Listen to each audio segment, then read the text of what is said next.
Welcome to Chillin' 101. We hope this video helps. In this video, I will show how to replace the battery in a Kia Soul key fob. Start by gathering your essential tools for this quick task. You will need a small flathead screwdriver and a fresh CR2032 coin cell battery. Make sure you have a clean, well-lit area to work in, as the components are small. This simple battery replacement will restore full functionality to your key fob, and the entire process should take you less than 5 minutes from start to finish. Now, let's open the key fob. Look for a small notch, usually on the side or bottom edge of the fob. Carefully insert the tip of your small flathead screwdriver into this notch.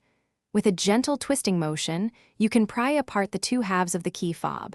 Be careful not to apply too much force, as the plastic casing can be delicate. Once the key fob is open, you will see the old battery.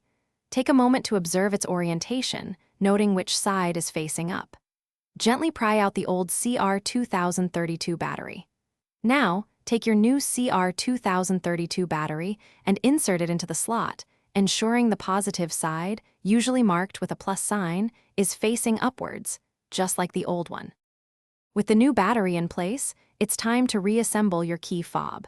Carefully align the two halves of the casing. Gently press them together until you hear a satisfying click, indicating they are securely fastened.